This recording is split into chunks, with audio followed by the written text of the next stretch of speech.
Ya, halo Pak kabar pemirsa. Saat ini saya Angga Noktani sedang berada di depan ruang rapat Komisi 10 di DPR RI Senayan, Jakarta. Dan pemirsa, kita mengetahui baru beberapa saat lalu terjadi bencana besar di Sumatera. Dan saat ini proses untuk penanganan bagaimana pemulihan di Sumatera sendiri masih berlangsung. Namun bagaimana nasib anak-anak Indonesia terkait dengan pendidikannya? Apakah terus berjalan dan bagaimana perkembangannya? Saat ini saya sudah bersama dengan salah satu anggota Dewan dari Komisi 10 dari fraksi Partai Demokrat Sumatera II, yaitu Bapak Sabam Sinagah. Halo Bapak, apa kabar? Kabar baik dan penuh semangat di tahun yang baru. Oh ya, harus dengan semangat ya Pak ya. Bapak, ini kita mengetahui bahwa proses dari bukan penyelesaian tapi lebih kepada recovery untuk daerah Sumatera setelah bencana sendiri ini masih berjalan. Nah, lantas bagaimana nih anak-anak yang terdampak tersebut menghadapi pendidikan yang juga sudah pasti akan terhenti prosesnya? Ya, jadi pertama-tama memang kita prihatin atas keadaan yang kita boleh alami secara khusus di Sumatera. Ada 3 provinsi yang mengalami bencana. Kebetulan saya ada di Dapil Sumatera Utara 2, dan dari kunjungan saya ke beberapa daerah memang saya katakan cukup memprihatinkan. Dan dalam perjalanannya kita sudah melihat sudah mulai ada terjadi recovery. Tapi secara khusus untuk berkaitan dengan pendidikan, yang di dalamnya ada sekolah, ada murid, ada guru, dan termasuk juga perlengkapan peralatan pendukung lainnya terhadap proses belajar mengajar, itu menjadi perhatian kita. Lebih rinci lagi, saya melihat bahwa kejadian ini kan pasti akan menyisakan trauma psikologis. Kami berharap dari Komisi 10 agar tindakan-tindakan tidak hanya bersifat fisik semata, tapi juga nantinya ada tindakan-tindakan trauma healing lah terhadap anak-anak gitu kan.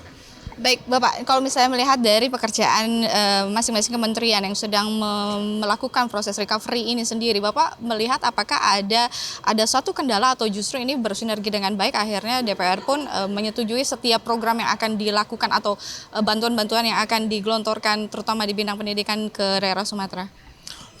Sinergitas itu kan bagian dari kolaboratif, sehingga dengan adanya sinergitas maka recovery itu tidak hanya menyangkut infrastruktur lain, termasuk juga infrastruktur di bidang pendidikan.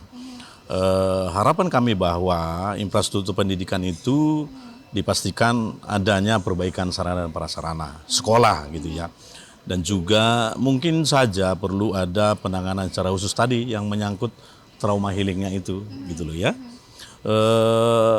Secara aktual mungkin dipastikan kementerian terkait, dalam hal ini Kementerian Pendidikan Dasar dan Menengah dan juga Kementerian Pendidikan Tinggi dan Saintek, kita yakinkan bahwa mereka sudah punya database ya, menyangkut jumlah sekolah yang rusak, anak-anak yang terdampak, guru-guru yang terdampak, pun juga dengan mahasiswa-mahasiswa yang terdampak.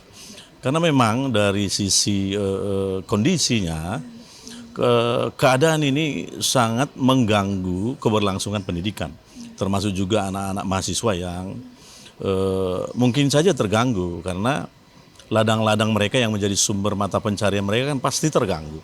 Sehingga kan dipastikan bagaimana pembiayaan mereka selanjutnya. Baik. Seperti itu. Nah, bicara soal pembiayaan Pak, ini kan otomatis ini kan hal yang tidak diduga-duga bahwa musibah ini terjadi di Indonesia khususnya di daerah Sumatera. Apalagi kita mengetahui anggaran kan juga sudah dipersiapkan dari jauh-jauh hari nih sebelum kita tanpa tahu akan ada terjadi keadaan seperti ini. Lantas perubahan anggaran sendiri, apakah dari DPR RI ini mengajukan beberapa syarat dan usulan untuk masing-masing kementerian yang sedang berusaha di sana?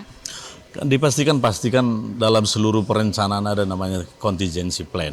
Okay. Contingency plan itu kan secara definitif mungkin saja itu masuk dalam tanggap darurat seperti itu. Dan saya pikir bahwa untuk semacam buffering terhadap keadaan ini pasti dana-dana buffering mungkin bisa dipakai. Saya pikir tidak ada kendala menurut saya, tapi nanti kita akan lihat lagi persisnya. Kebetulan nanti dalam waktu tidak terlalu lama akan ada diskusi dengan kementerian terkait. Oke, Bapak terakhir nih, lantas Komisi 10 sedang mempersiapkan apa nih untuk kedepannya yang sedang diproses saat ini di Komisi 10 yang sedang dirapatkan?